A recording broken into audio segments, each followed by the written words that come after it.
Well, well, well. Mm, mm, mm. Ladies and gentlemen, welcome, welcome, welcome. How is everybody doing today? I am Maddie with the Terrible People Podcast. How is everybody doing?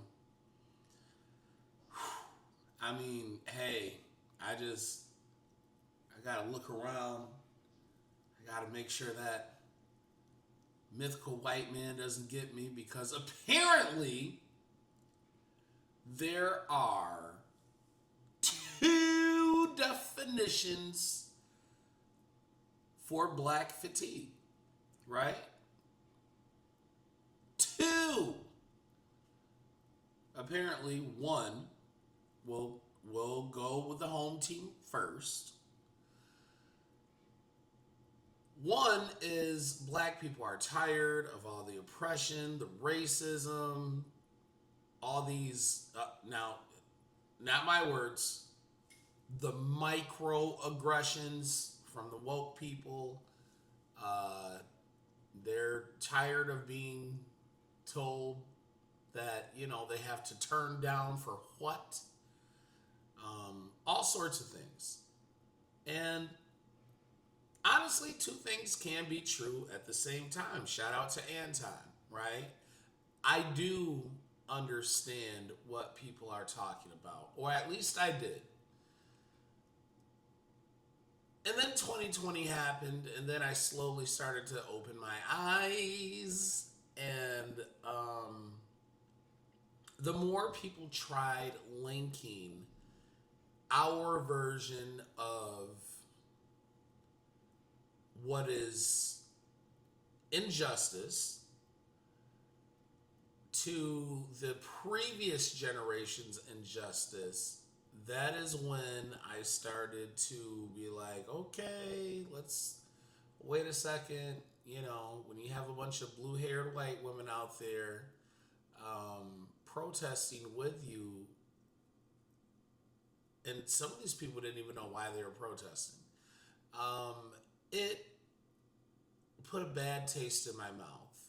And then being told by other people about what my alleged condition is, and I've been conditioned by the system, that's when I had to be like, you know what? Nah.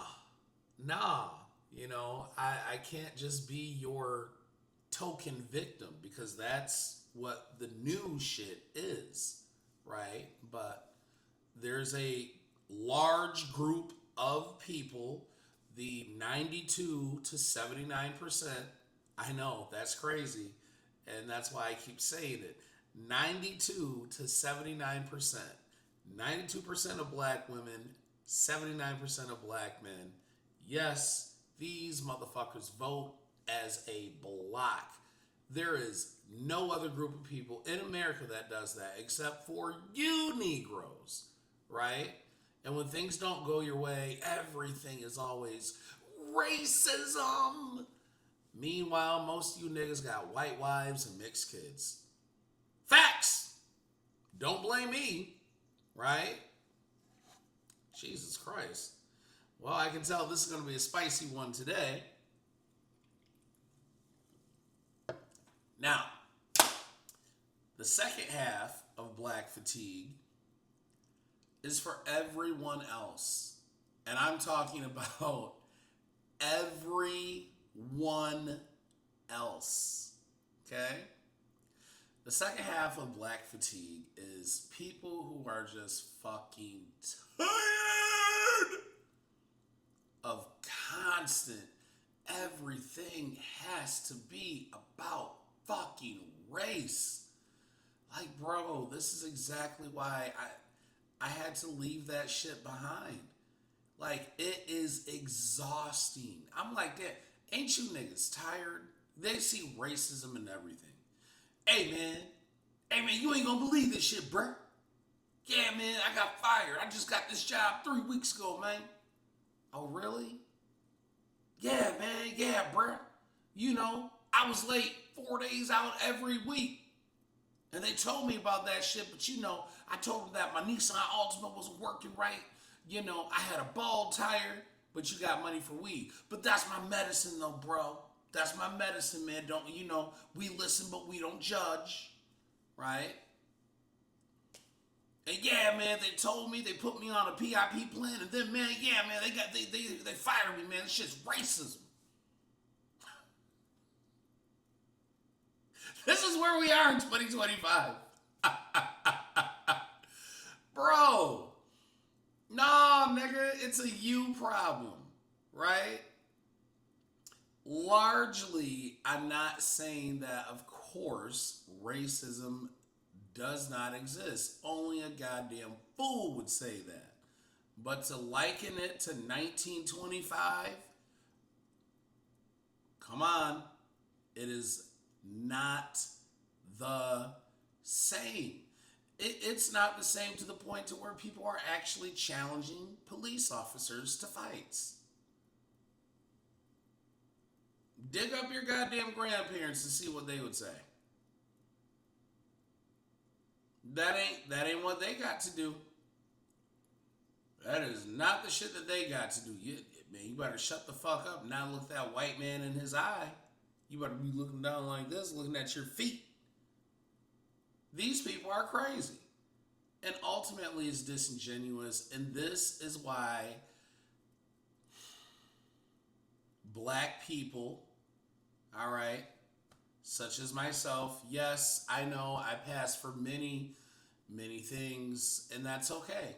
It's okay. I know, because instantly, well, you ain't really black. You know what? At this point, I don't fucking care. I just don't fucking care anymore. I'm sick of you niggas. Right? I can go anywhere else and just be a goddamn person, and I just get to live. Right? I just get to live. Black people got so many goddamn rules for everything except their households and their communities. We can't take it anymore. And neither can anybody else. And slowly, you used to be the people that were the most fun. We used to be the group of people that could always steer people down the right path just because we used to have something called moral currency. We don't have that shit no more, right? Like, we don't. All these things that we're talking about belong to our predecessors. These people were better, right? These people were far greater, accomplished far more with less resources, and yet here we are, still bitching.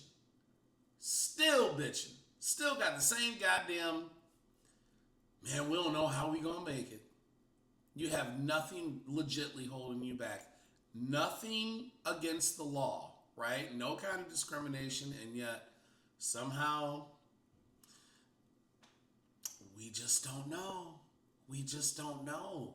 That is a form of mental illness. Why would you want to do that to yourself? Right? And ultimately, it's very sad and it's misguided. Ultimately misguided. And when I speak with people and I just ask them, who do you think did it better? And ultimately, it's silent. You get a few people who want to wax poetically about everything previous. I'm like, no. We're going to keep it within modern times. 1945, World War II just ended. 1985. That is seriously the last time. Those were the great ones. They were better than us. Those people, our great grandparents were alive, right? Your grandparents were still alive. They were better. We didn't earn none of this shit. We did not earn any of spoils of these people's hard work. These people earned it. Everything it is that we are currently just so oppressed by, man, these people would be destroying us. You know what I mean? You can go to school. You can go to school without getting your ass beat. What? You can, we can go to class with white people? What? They have grants that we can get. What are we doing? These people they would have smoked us. All of us. These people would have 2, 3 jobs. You would have thought everybody was goddamn Nigerian or Jamaican. Nope. They were just the better versions of us. At one point in time, that is what we were. That's why I loved the movie Sinners, right? Because although there were people who were poor and uneducated, they still acted and spoke like they had some goddamn sense, right? You got people out there like Jasmine Crockett, private school, all that shit. She acts like she's straight from the bottom, right?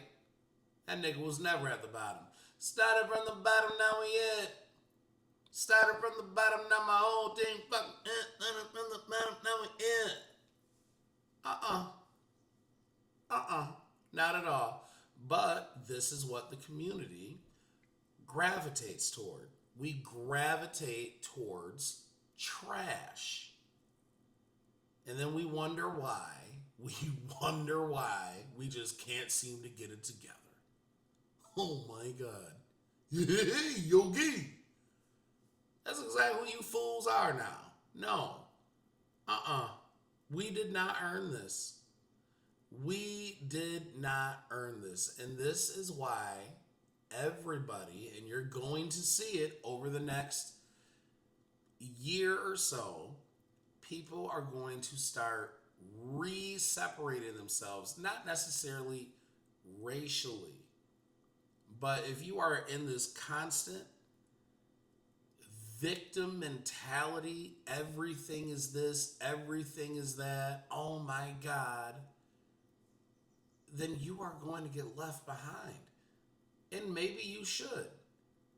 Maybe you should. Maybe you are the problem, right? Just like when I asked people about that black man in Oakland whose restaurant got trashed by other black people, right? Shooting and carrying on and just being a nuisance. Ain't nobody donate to that black man, but you'll go sit here and donate to people who do some of the most egregious goddamn things. This is who the community is now. Our grandparents, our great-grandparents, they'd be highly fucking offended, as they should be. And for the people who still got some goddamn sense, I hope this message hits you, and I hope you absolutely think about this shit. Come on, we got to do better. But that's just where I am. Not everybody gets there at the same time. However, like, comment, subscribe, and I will see you people in the next one. In the meantime, everybody please try not to have a nigga moment. All right?